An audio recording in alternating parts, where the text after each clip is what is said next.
I think Drew Holiday's still trying to figure out when and where on offense do I really make myself known.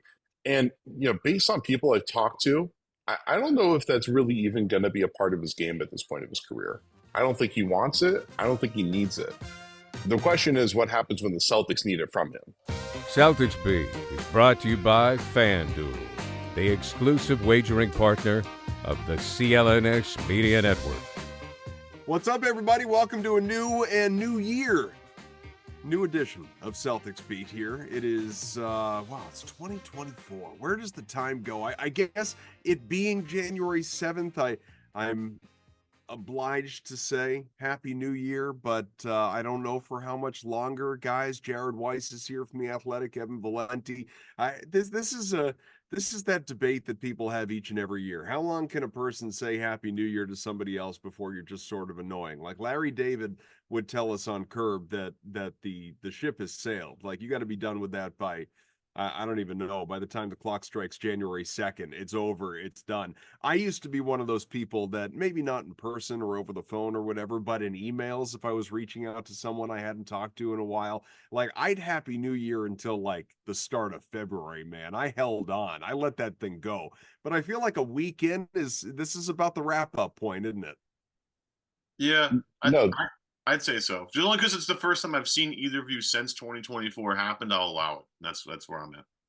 no, listen, the United States government has implicitly given us the answer, which is that a holiday can be referenced up until the next holiday. So you can say Merry Christmas until it's New Year's. You can say Happy New Year's until MLK Day. Once you hit MLK Day, the New Year's over. You have to respect MLK Day. If you say Happy MLK Day to me, I will shake your hand. If you say Happy New Year's to me, I will slap you across the face. Yeah, So that's please what I was don't going do to it. ask. Do I, at that point, wish people a happy MLK Day? Do people do that? I don't know. They should, right? It's an important holiday. People should be happy about it. Noteworthy, absolutely, yeah. I don't know. It's one of those, like, I mean, do you say, like, you don't say like Happy Veterans Day? You say thank you for your service. But You say thank you for your service on MLK Day, then. True. I think we're the three wrong people debating this particular topic. Exactly. I just don't know if the three white guys on a podcast. I think we should do a solid 40 minutes debating this very topic. Listen, happy holidays, everybody. There we go. Yes, perfect.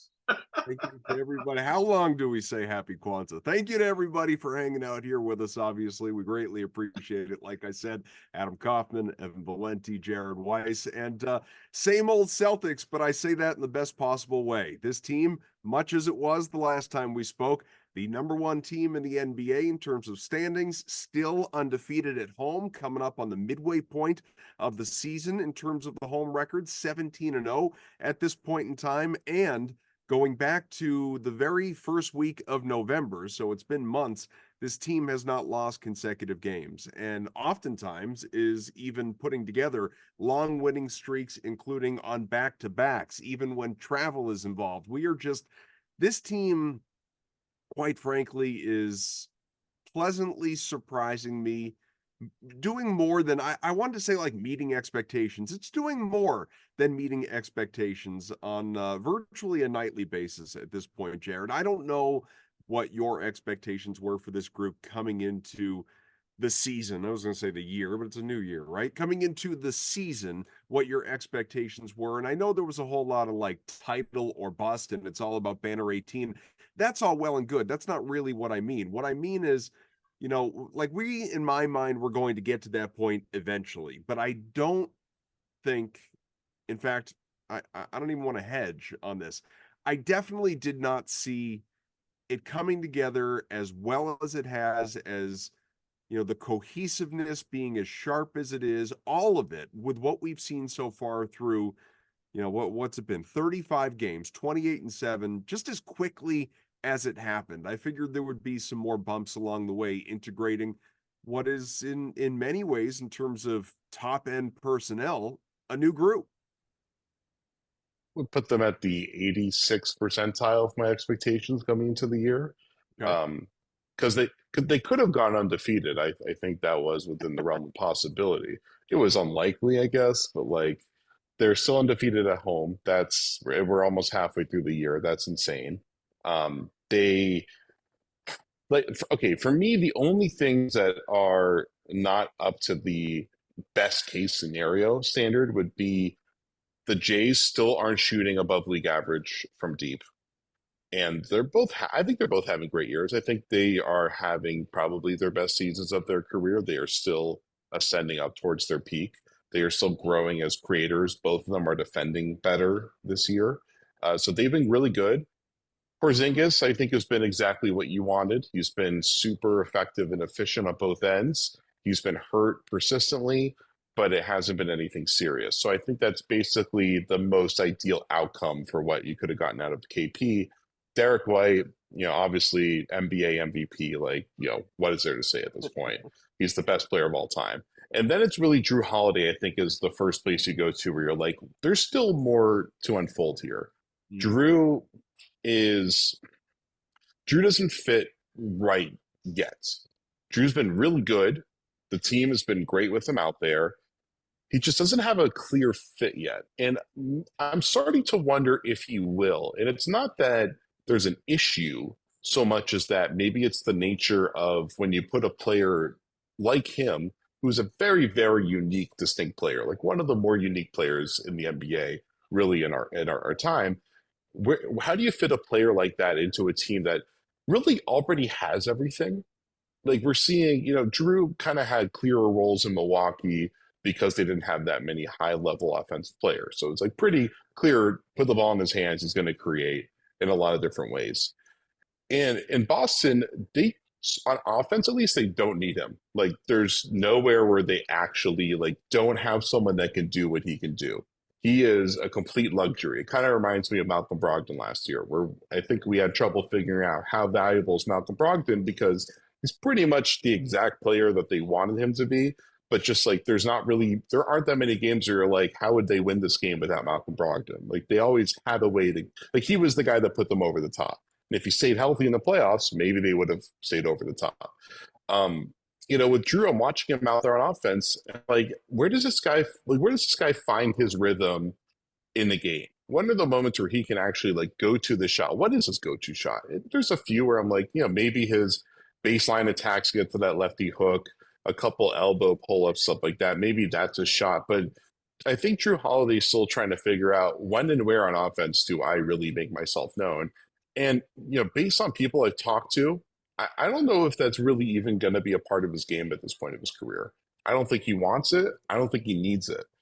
The question is what happens when the Celtics need it from him. And that'll be an interesting one to see because that question might not get asked until deep in the playoffs if Derek White stays healthy, if the Jays both stay healthy. Yeah, what a luxury. And it's on the other side, though, the defensive stuff with him has just been unbelievable, the way they've deployed him. I think is it Caitlin Cooper that covers the Pacers? I think.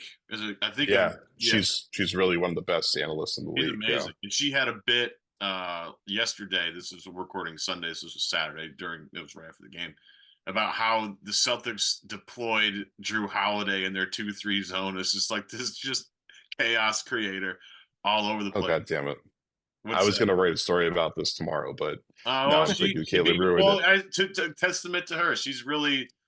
I'm not surprised at all. She's really, she's on top of her stuff. She's amazing. If you don't follow her, she's incredible. I'm going to her Twitter right now. You can dive more into this a little bit, but the way they've deployed him defensively is extremely unique. And some people try and make it to be, it's just like Rob Williams, but instead of Rob Williams roaming, it's Jrue Holiday. And part of that is true, but part of that is Jrue doing some other high level stuff because of his basketball IQ on the defensive side to really screw up things and really jam things. And the way Boston rotates and recovers around that is also extremely unique. So maybe you want to talk more about, and again, the offensive stuff with Jrue maybe hasn't been ideal, but I think the defensive fit is just funny to watch because he just creates chaos out there whenever they really need to. It's amazing stuff. Yeah, I think on defense, Joe is still in the experimenting phase where, they started the season, and this is how I think it's gone every year with the Celtics, changes to the system. First 20 games is about getting that system locked down. Then the next 30 games is about what are the other types of systems we can run? what's new stuff we can toy around with so that the stretch run, we're kind of locking that down and then we're ready for the playoffs. And so, last night in this game, the Celtics ran it's a 2-3 zone technically. It's really more of a 2-1-2, kind of a little different than what Cleveland would do with Evan Mobley. Was that last year or 2 years ago? I guess it was probably last year. But they were having Jrue do actually, Bam Adebayo did a lot of this last few years, where he would be on the nail in the middle. It's like, like picture like a dice with, the 5 of the dice, that dot in the middle.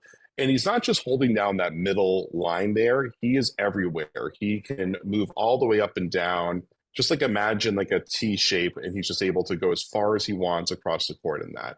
And it's a kind of principle that Drew's been doing throughout the season, where he'll just kind of randomly take plays where he has a matchup. It's like kind of like a guy hiding in the corner, and Drew's like, I'm just going to play my own one-man zone for the entire court. And you'll see him sprint out to a shooter, then recover, and he's just going in these big L shapes across the floor, trying to cover everything. And it's different than what Marcus Smart did, because Marcus's game was less about constant movement and more about putting himself into specific positions where he could just strike and he could just blow everything up. Jrue, I think, is kind of closer to, like, if Marcus Smart's one end of the defensive spectrum and Derek White is the other, where Derek is like not that physical, more about constant motion, floating around areas to be ready to pounce, while Marcus is really about picking a spot and really dominating that spot. And it's going to be somewhere where like the play's going to have to go through there. And he's going to use his physicality and his willingness to scrap on the floor to be able to make a play. And Jrue is really kind of marrying both of those two identities. And you saw that in the zone that they were playing last night, because like he would literally cover every corner of the floor a lot of the time. He would be up on ball up top, then he would sink into the middle, and then he would drop all the way under the basket to cover like a big down under the rim. It's like he plays every position when you put him in that zone. And that zone probably can work because even if it's a zone and teams are like, we know how to twist the zone up so we can get the ball to an open shot, Jrue is going to make a gamble at some point in every possession where he's going to sprint somewhere before the offense is ready to send the ball there, and he's going to stop that play. And then the question from there is, can the rest of the team know what to do behind him to deal with the risk that he just took to make sure that they don't get exposed on the back end? And earlier in the year, that was happening. And I think it's stopped. I think they're starting to figure it all out, and you're seeing their defensive numbers are skyrocketing again. Yeah, they held their lowest offensive output of the season the other night, and on the back of a back-to-back, like that's not nothing. I just want to point that out. They're just starting to really gel. And as much as we want to talk about how fun they are on the offensive end, I do like the fact that this team is just more equipped, more focused on the defensive side of the ball, and can really, they can string stops together. They come back in that Pistons game down, what were they down 21-19, whatever they were in that game. That starts the defense. Like, in order to string these big runs together, you got to do it on the defensive side, and like the ability to just shape shift a lot has been really kind of fun. Sorry, Adam, I cut you off, buddy. My bad. No, what was the Will Hardy quote again? I know that you had asked about it. The best part about their defense is their offense. It's a beautiful answer. Yeah. When I asked Joe about it, he kept cutting me off, being like, beautiful answer. It was hilarious. Is it with Jrue Holiday? I mean, not to sort of build in an excuse for the guy, but in terms of the offensive side and the fact that his numbers are where they are, and I think some of it looking a little, as you pointed out, a little just uncertain at times, and what exactly is his go-to X going to be, and his fit Y, and all of that stuff. How much of it is maybe just he is the fifth scoring option when everybody is available on the floor? I mean, his numbers, like his shots are lower than they've been in his career since his rookie year, and he's been in the league for basically a decade. His points per game, lowest since a rookie, again, well over a decade ago. It just sort of seems like we had this conversation a lot at the start of the year with Jalen in the early stages of Porzingis being there in the two-man game, and it looked like Jalen was still trying to kind of find his way, and he looked a little lost in the offense. He obviously has largely figured it out. Jrue Holiday, I think, in some ways, looks a little lost in the offense in terms of, okay, I've been a 20-point per game guy in this league, like Malcolm Brogdon, who you referenced before when he was here, but he was brought in to be the sixth man. Holiday is, of course, someone that they look for even more from than Brogdon, but I suppose in a different way because, from him, they look for it on both ends of the floor more so. But, with Holiday, I just kind of wonder if he's out there to some degree.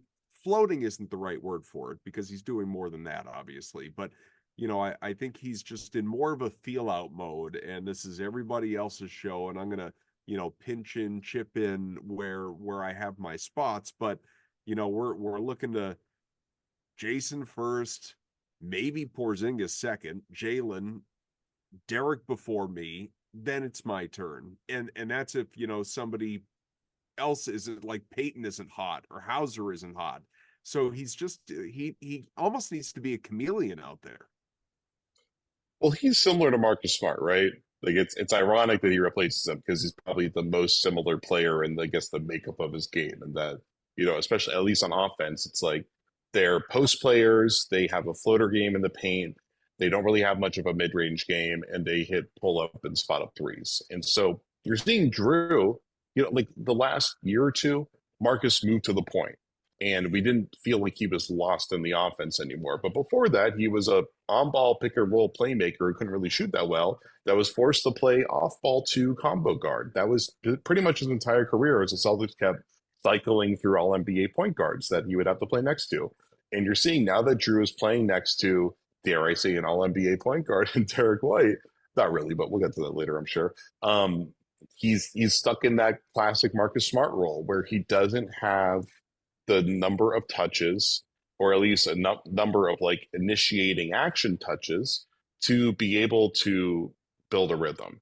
And so I just feel like with Jrue, his game in Milwaukee, like it worked really well because he was thinking, I gotta play make first because I have the ball in my hands most of the time here, and then I'll just get shots naturally based on the decisions the defense makes. And so he's trying to play that same way, but because he's off ball, it's just like, he's attacking at weird angles. He's like the play isn't set up for him to make the reads in the same way. And so I think he just gets more awkward shots. It just doesn't, like, he doesn't really ever take just normal pick and roll, step into a shot over a screen in the middle of the floor. Like those shots never really happen for him anymore. And so the shot diet is different for him this year, and it's going to take him a while to adjust to it. But I also just think that because of what we've seen in the past out of how it went for Smart, he might not ever get to like 16 points a game, 48% from the field, 39% from three. That just might not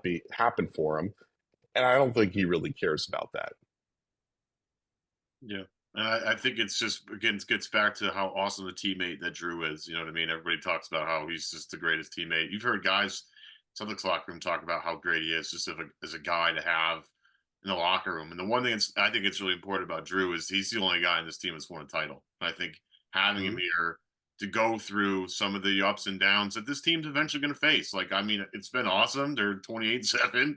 It's been awesome.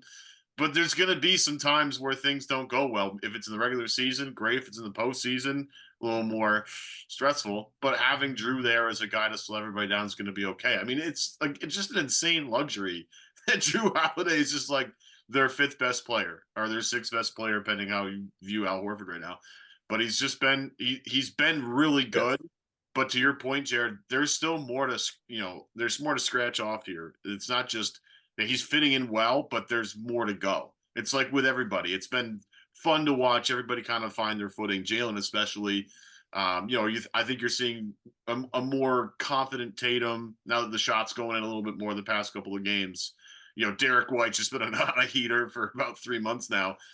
Jrue is kind of the final piece. And if they can get that to a slightly better level, again, it just gets back to like, they're just going to be more talented than everybody else, especially with their five guys. And if they're all moving and humming, it's like, it's just a buzzsaw. And that's what I think. If it weren't Jrue Holiday, like, I don't know if it would work, but I have so much faith in Jrue Holiday's just awesomeness to kind of find his niche and fit in with this group. Yeah, it's going to take some time, but I think it'll be, by the time we get to the end of this thing, I think it'll be just another thing they can use at their disposal at the end of games. But, again, we'll see as we go here. Take a quick break to tell you today's show is brought to you by Factor Meals. Get started on your resolutions with Factor so you're ready for the new year.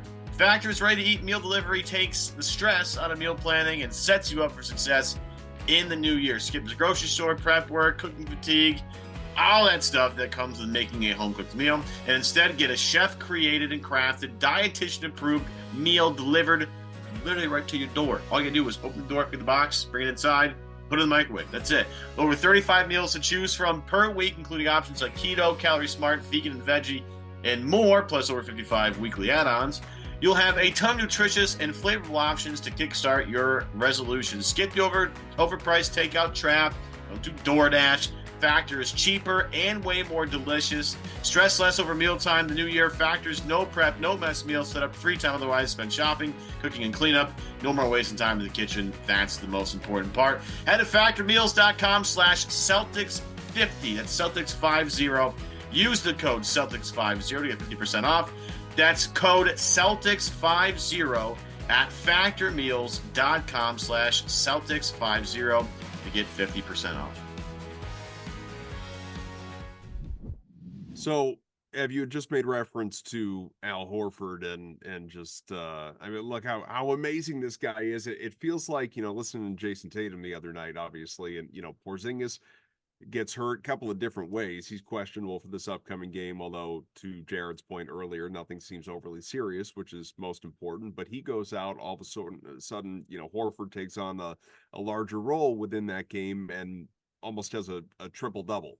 And he's just the ageless wonder out there. He continues to be great in whatever moderation they are able to use him in, because obviously they're doing their best to manage his workload, his minutes, keep him as fresh as possible for the duration of a long season, and hopefully a very long playoff run that lasts a couple of months into the early summer. But Tatum, once again, almost to the point of being tired of talking about it. He has said so many times, Al Horford is my favorite teammate ever. And just, he's given the guy his flowers at every opportunity. Jared, you're often there, if not asking the questions, definitely, in the room, in the crowd, and absorbing all of this.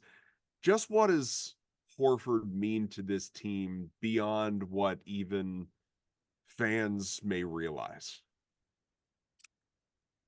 I would point back to if you guys remember, like the Top Golf story from the conference finals last year. I did a feature on it. I think Forsberg, I think, was the first person that reported on that.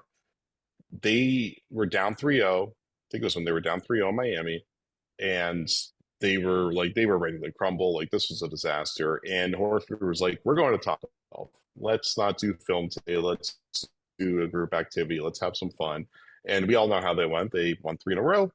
Game 7, who knows if JT doesn't hurt his ankle. I think Horford's, when I need a quote about something big picture, I go to Horford. I think I did that last game. I asked him about this team's ability to not lose these back-to-back, second night of back-to-back games when the defense is completely disrupting you, like what was happening with Indiana, where TJ McConnell flipped that game and things are going poorly, and then O'Shea came in and started rebounding. JT threw those daggers, and boom, the game was blown open again. Horford is good at seeing what does that game mean in the big picture, because he's been to the finals or to the end of the postseason 75 times at this point, so he just knows how the story goes.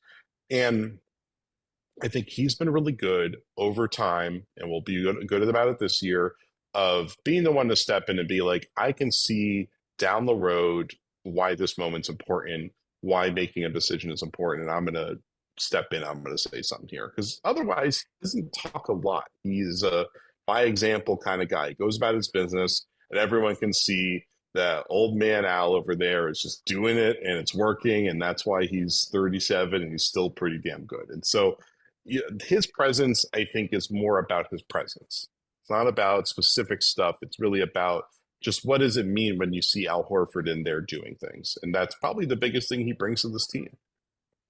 But I'm wondering, I guess, has, Al Horford's been here for a couple of different stints. So all told, he's been here for a while, and, you covered him that entire time.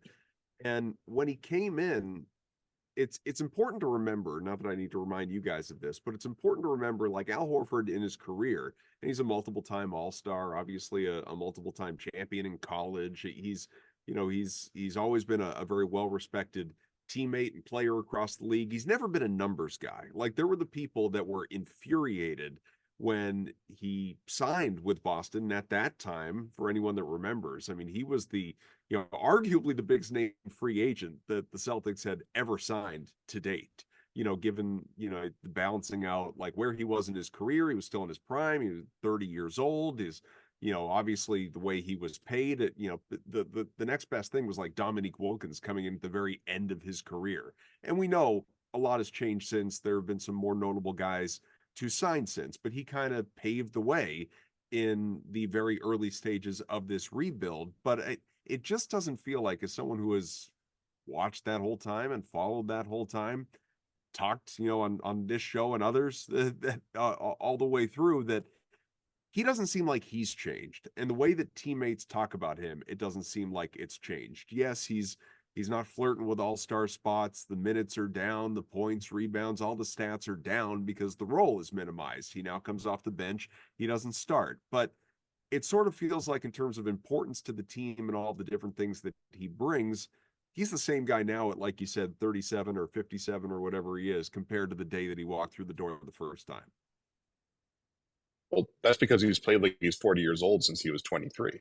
So he didn't he doesn't need to change his game. His game was already built for an old guy. I mean, the big difference with him is he was playing the pivot role on offense back in the day, where they would run their actions through him at the top of the arc. Like that was their offense initially, and he's been taken out of that pretty much his entire second stint in Boston. And now he's really out of that role. He's really in more of a spot up role.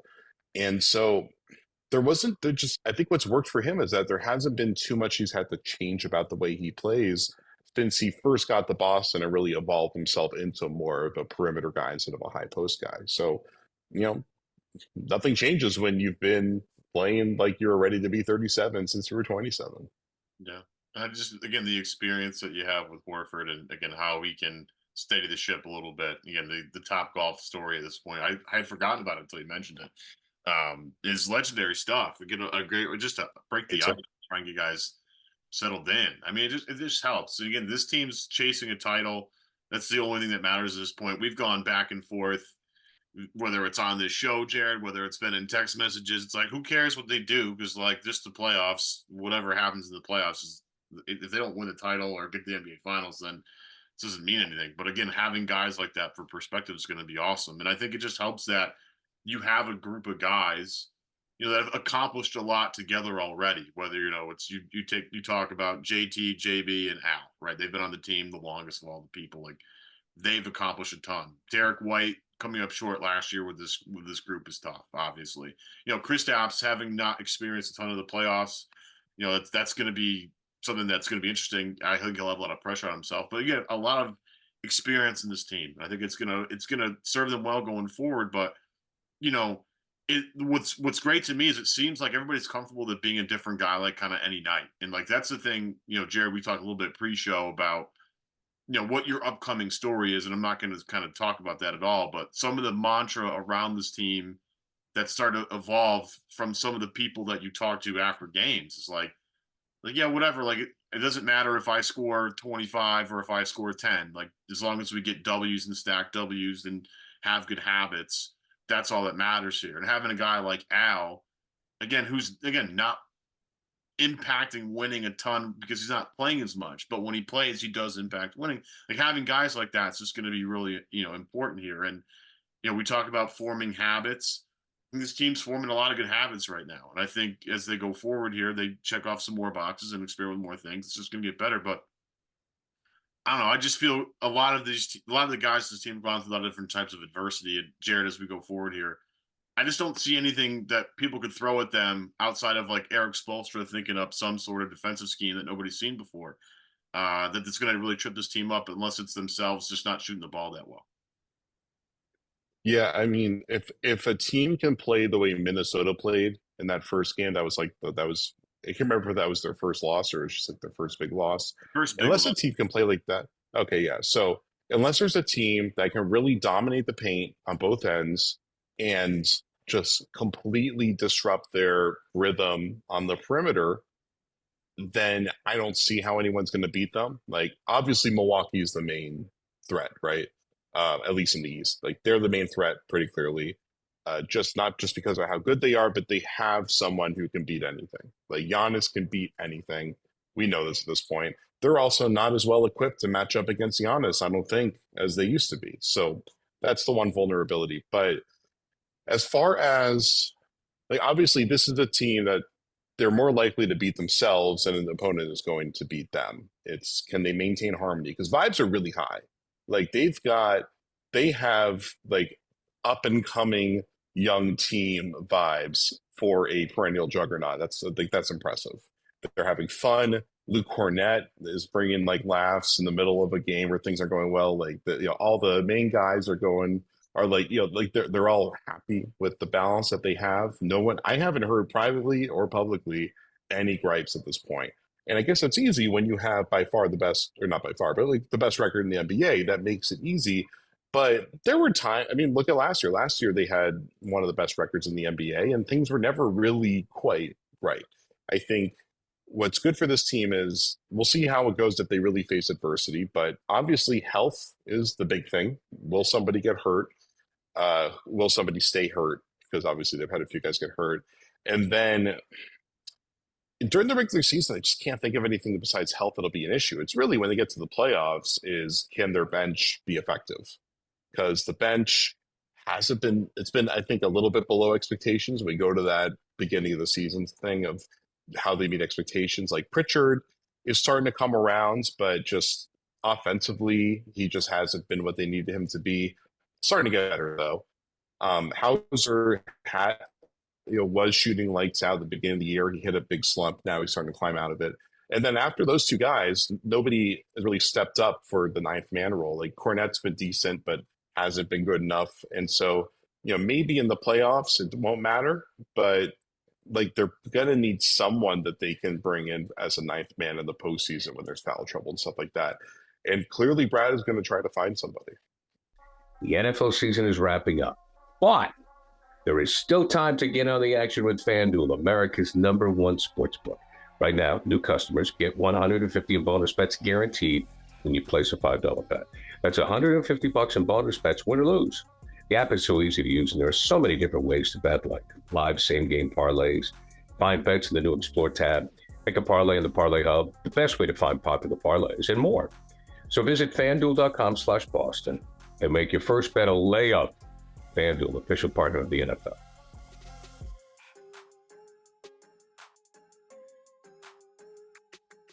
So we've got a few more minutes. I do want to get to a couple of things, one of which we were just talking about, Jared, which is obviously the trade deadline. It's not right around the corner, but it's not all that far away. Something Brad Stevens is, already taking questions on, obviously, from people like yourself out there. And, wondering what does this team not only need, but what assets does it have to play with? What is the most logical target in terms of guys that could spring available? Is it, try and use some sort of an exception or whatever they may have available to them versus waiting for the buyout market? How do you see things playing out? What do they need to address?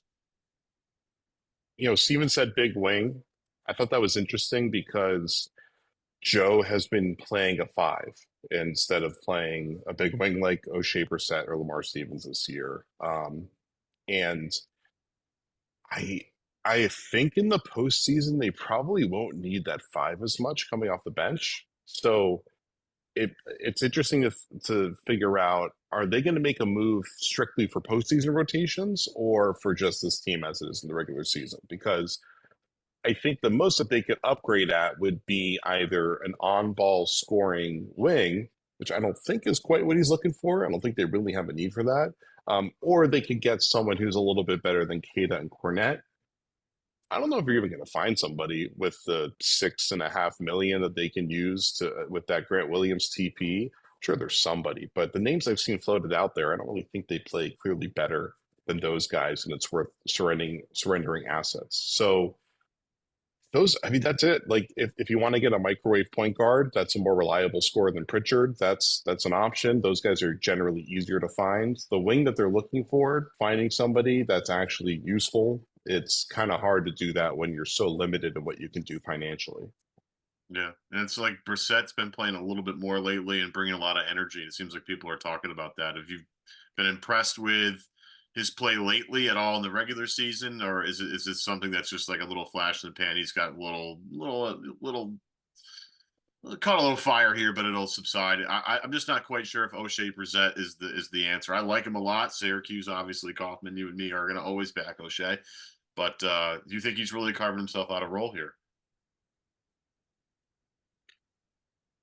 No, but he's been solid. He's been what you expect from O'Shea Brissett lately. You want someone who's going to fly in there, get a ton of tips and rebounds, somebody that will know when to crash from the corner to get a layup, somebody that will just bring you energy on defense, even if I don't know he has that many good player matchups on defense. So he's been pretty much what we expected. I would expect that if they're trying to bring in someone, it's somebody that can do something with the ball, not just someone who can stand there and hit a shot, but somebody that can make some decisions attacking closeouts and just give a little bit more offensive creativity with power. Because, Hauser's been pretty solid at that. It's just that like Hauser's not somebody that lives in the paint. So I think they might want someone that just can finish a little bit better while still being decent on defense. So, both Lamar Stevens and O'Shea Brissett can do some of that. And we'll see. They have to give one of them a chance at some point. You need to know if these guys can do it. And so Brissett's getting that as of late. I think we'll probably see Stevens get more of that opportunity. But I mean, like this team's good. They don't have to make a move. They might as well if they can, right? Because the TP and the 1 second round pick can get you something in this league, and you might as well utilize it. But they don't really have to solve problems. It's not necessary. I think they're that well balanced at this point. Yeah, I agree. So you're out in Indiana for anyone that's unaware of that. There's another test with the Pacers coming up on Monday night, which as people are listening is probably tonight, unless you're catching us shortly after recording. And then it's back home for a game on Wednesday against Minnesota. The road again Thursday for a back-to-back. That is against the Bucks. And then maybe that Saturday game back at the Garden. But we'll see when we have the next show for you. Either be right before that one or right after that one. But certainly within the next week, we'll do it again. Just to promote some of what you've got coming up, Jared. I know you had a lengthy conversation earlier with Derek White's dad about the only thing that we didn't do on this show, and I don't feel like we need to because we do it all the time, is just praise Derek White to death and what he has meant to this team and how great it has been. You joked, I think it was a joke, greatest player in the league right now, MVP, maybe the greatest player in the world. Unless you and his dad have just become, good buddies at this point in time, I'll presume that your chat was for a story. So what can people be on the lookout for in The Athletic? Yeah, I'd be happy to talk to Richard every week. I'll keep the story to myself at this point, but I will basically just say, is Derek White an all-star? Tune in to find out. Okay, very good. The numbers is he deserving? Yes. Just my opinion. It feels like the numbers could work against him. There are a lot of good players in the Eastern Conference. Not that that's, rocket science, we know it, but you start to really dive in and who's going to be there, who isn't, who gets in based on reputation, even if there's someone else that is more deserving. It becomes a question of, how many guys can the Celtics realistically send out of, a dozen? And I think it's going to be hard to have more than a couple, but we'll see how it plays out. Yeah, I think the most likely outcome for Derek, if he's going to get there, is he doesn't make the team and then becomes an injury replacement. Because you look at it, it's like, all right, Halliburton's a lock, and then you have Donovan Mitchell and Jalen Brunson. I think they're probably locks. And then, I'm sorry, I meant to say Damian Lillard. But then there's Donovan Mitchell, who just puts up bigger numbers. They've been solid. So it's like, it's really hard for Derek to make it. Like, I know Trae Young's on the list. I think Derek would get it over Trae Young. there's probably another guard I'm forgetting, and Darius Garland. I don't know if he would.